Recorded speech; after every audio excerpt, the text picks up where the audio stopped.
Good morning friend, BPSC and PCS अड्डा में आपका स्वागत है। मैं सचिन कुमार, बोर्डिंग रोड, पटना से। आज का जो हमारा टॉपिक है दोस्तों, वो है भारत के राष्ट्रपति।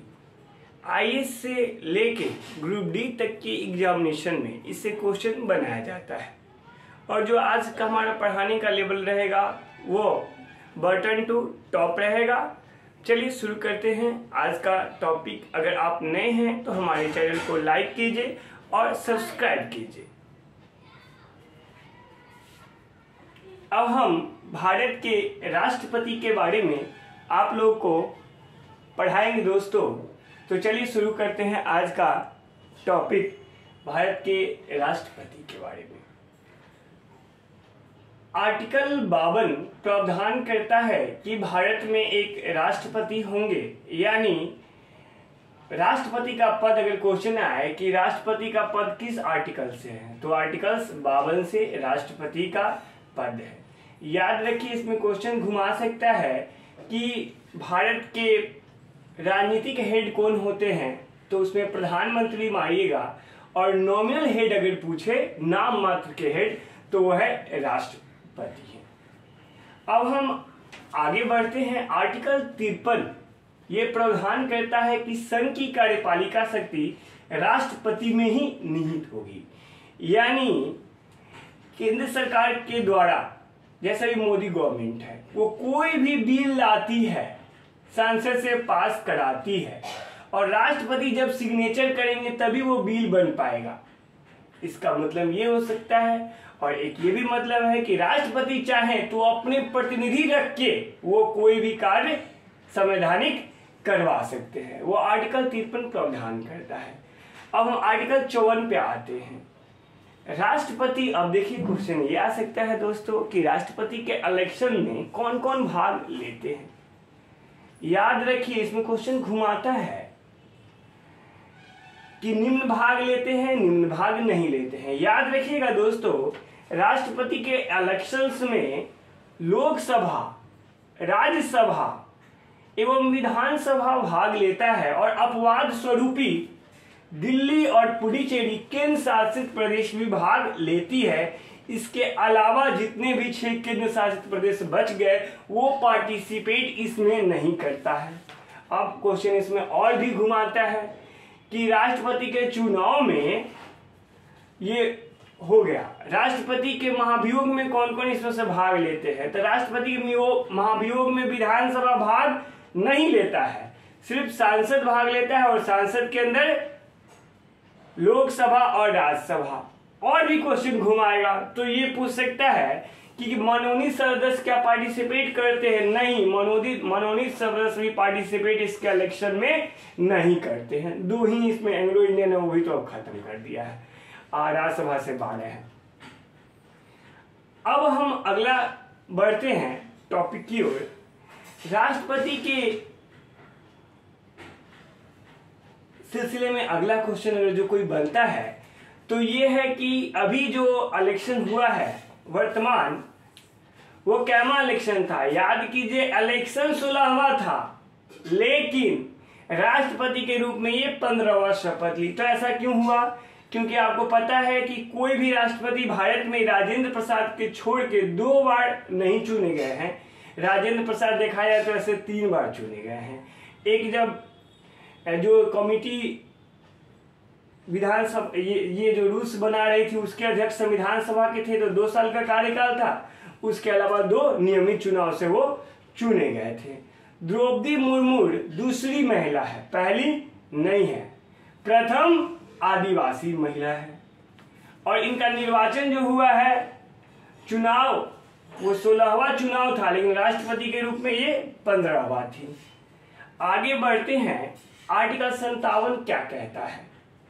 आर्टिकल 57 कहता है कि प्रत्येक आम चुनाव मतलब जो 5 साल बाद इलेक्शन होता है, प्रत्येक आम चुनाव के बाद जो राज्यसभा और लोकसभा होती है उसमें अभिभाषण किसका होता है? राष्ट्रपति का होता है। यानी राष्ट्रपति संसद के दोनों हाउस को बुलाते हैं और जो सरकार का एजेंडा है वो रखते हैं, यहाँ पे स्वागत करते हैं जितने भी नए मेंबर आए हैं उनको इसके बारे में बताते हैं, लोकसभा राज्यसभा के बारे में, और इसका विस्तार रूप से, यानी समझिए तो कि अगर कोई आया है गेस्ट तो कैसे उसका स्वागत किया जाता है, तो वही अभिभाषण होता है। राष्ट्रपति के अभिभाषण से दोनों हाउस में कार्रवाई शुरू होता है प्रत्येक आम चुनाव के बाद। और याद रखिए, हर एक साल जब सदन पहली बार बैठती है तो उसमें भी राष्ट्रपति ही बुलाते हैं और उन्हीं के भाषण से शुरू होता है। और याद रखिए, जो भाषण वोषण है वो केंद्र सरकार बनाती है। ये क्वेश्चन एग्जामिनेशन में पूछता है। अब हम देखते हैं कि संयुक्त अधिवेशन, इसमें भी क्वेश्चन ये घुमाता है कि संयुक्त अधिवेशन का अध्यक्षता कौन करता है। तो दोस्तों, अध्यक्षता जो है वो लोकसभा का स्पीकर करता है, लोकसभा अध्यक्ष करता है, लेकिन संयुक्त अधिवेशन के लिए जो कॉल होता है, बुलाया जाता है, वो राष्ट्रपति के द्वारा ही बुलाया जाता है। अब हम आगे बढ़ते हैं आर्टिकल 58 की ओर। आर्टिकल 58 कहता है कि राष्ट्रपति का क्वालिफिकेशन समझते हैं भाई, क्या पढ़े हो, क्या क्या जरूरी है चाहिए। जैसे आप किसी वैकेंसी में भरते हैं फॉर्म, तो इसमें लिखा होता है ना कि ग्रेजुएट होना चाहिए, आपको ये डिग्री होना चाहिए। वैसे ही अगर कोई राष्ट्रपति चुने जाते हैं तो सबसे पहले वो भारत के नागरिक होने चाहिए, पहला एक जरूरी बात। दूसरा ये है कि वो 35 साल की उम्र मिनिमम हो, मैक्सिमम की कोई सीमा नहीं है। और याद रखिए, लोकसभा राज्यसभा नहीं। क्वेश्चन इसमें ये घुमाता है कि सांसद के सदस्य होने की योग्यता नहीं, सांसद में भी लोकसभा के सदस्य होने की योग्यता होनी चाहिए। चलिए, अब राष्ट्रपति के लिए ये तो क्वालिफिकेशन हो गया। अब कोई भी आदमी मुंह उठा के तो राष्ट्रपति का चुनाव नहीं लड़ सकता है। इसके लिए संविधान में कुछ प्रावधान किया गया है, 50 प्रस्तावक चाहिए।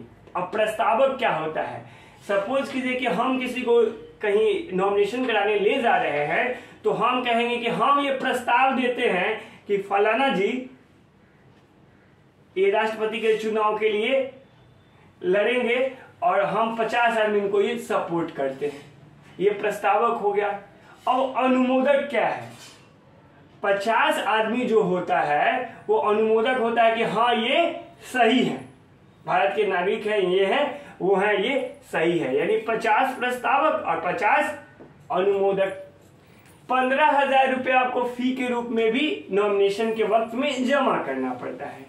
इसका मुख्य उद्देश्य ये है कि रोकना कि जो योग्य नहीं हो या बिना बात का भीड़ बढ़ाने के लिए इलेक्शन लड़ना चाहते हैं तो 15,000 रुपया भी देते जाइए, फ्री में नहीं लड़िए। तो क्या होगा कि जिसको इलेक्शन ऐसे ही लड़ रहा था वो नहीं लड़ेगा कि मेरा 15,000 बर्बाद हो जाएगा। याद रखिए 1/6, यानी इलेक्शन में जितने भी वोट पड़े हैं उसका 1/6 वोट आपको पड़ना चाहिए। अगर नहीं पड़ेगा तो 15,000 जो जमानत के रूप में आप जमा किए हैं वो नहीं मिलने जा रहा है। याद कीजिए कि गांव घरों में कहा जाता है कि जमानत फलना का जब्त हो गया।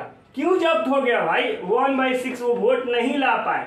यानी किसी भी इलेक्शन में जितना भी वैलिड वोट होता है उसका 1/6 अगर आप ले आते हैं तभी जो नॉमिनेशन के रूप में अगर आप चुनाव हार भी जाते हैं तो वो पैसा रिफंड किया जाता है। अब है कि महाभियोग, इम्पीचमेंट। महाभियोग क्या है समझिए। भारत में कि संविधान में प्रावधान है अगर किसी को बैठाने का तो हटाने का भी प्रावधान है, वो राष्ट्रपति से लेके चपरासी तक का हटाने का प्रावधान है। तो आर्टिकल 61 कहता है दोस्तों कि जो राष्ट्रपति हैं उनको हटाया जा सकता है महाभियोग लगा के।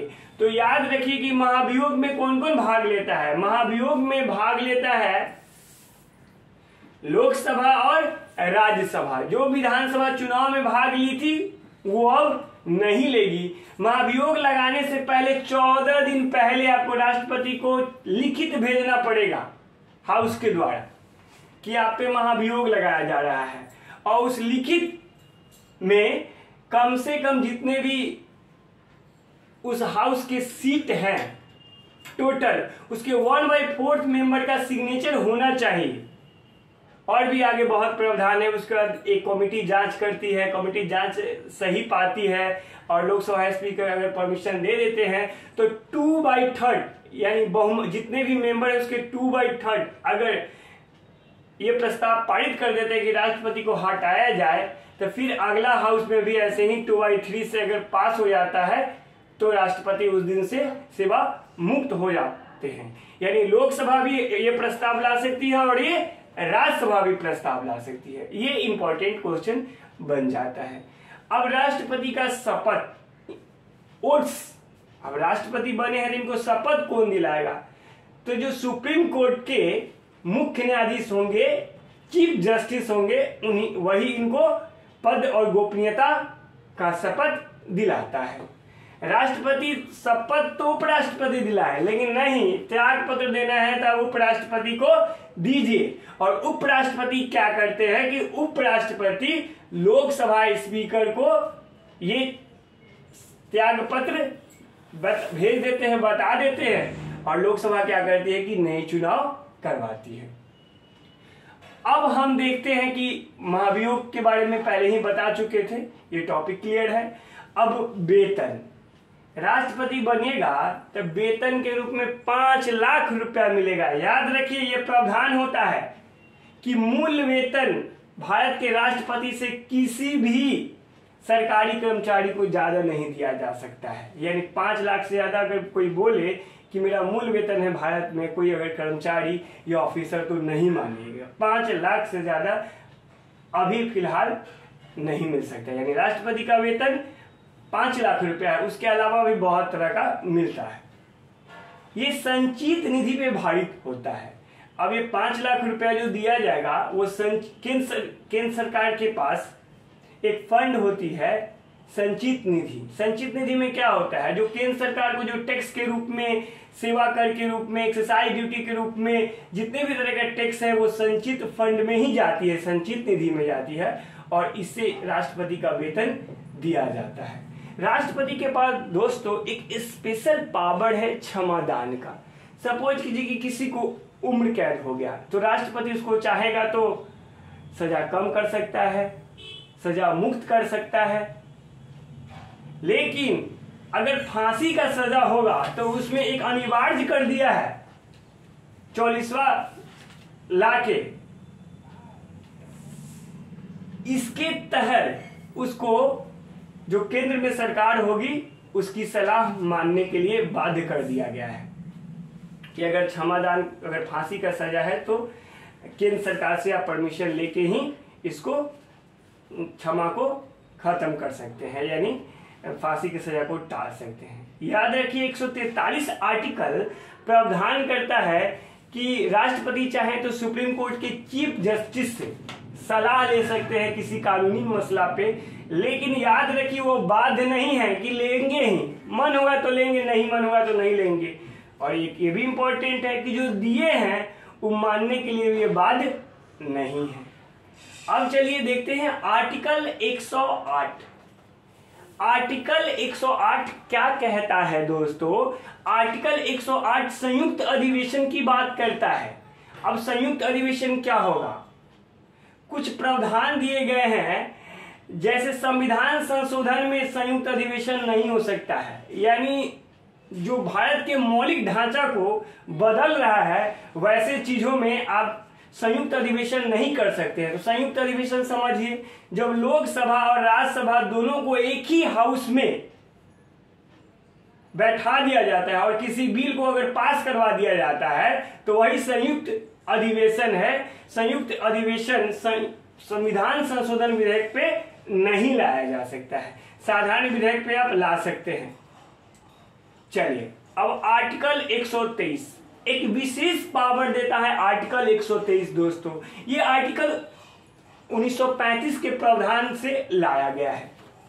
इसके तहत अगर कोई भी हाउस, लोकसभा या राज्यसभा नहीं चल रहा है और उस समय जो प्रधानमंत्री हैं उनको या केंद्र सरकार जो भी है कैबिनेट से पास करके कहते हैं कि ये बिल पास करवा दीजिए, तो वो बिल पास करवा दिया अध्यादेश राष्ट्रपति के द्वारा लाया जाता है और वो नियम बन जाता है, लेकिन वो नियम तभी लागू हो पाता है जब अगला सदन जब भी बैठता है तो उसके 6 हफ्ता के अंदर दोनों सदन से अगर पास हो जाता है तो लॉ बन जाता है, नहीं तो राष्ट्रपति के द्वारा भी अध्यादेश जो लाया जाता है, जो कानून बनाया जाता है, वो कानून को खारिज कर दिया जाता है।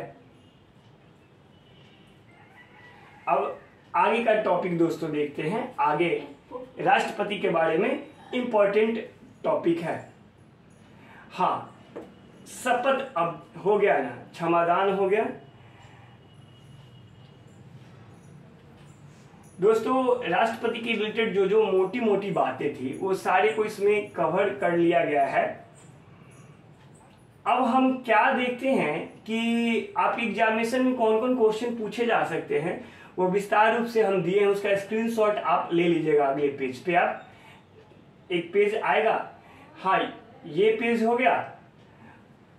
इसमें सारी बातों को, इंपॉर्टेंट बातों को टिक मार दिया गया है। आप क्या कीजिए कि स्क्रीनशॉट इसका ले लीजिए, मन है तो पढ़ लीजिए। उसी सारी बात को हम एक साधारण फॉर्मेट में आपके सामने संक्षिप्त रूप से रख दिए हैं। अगला पेज पे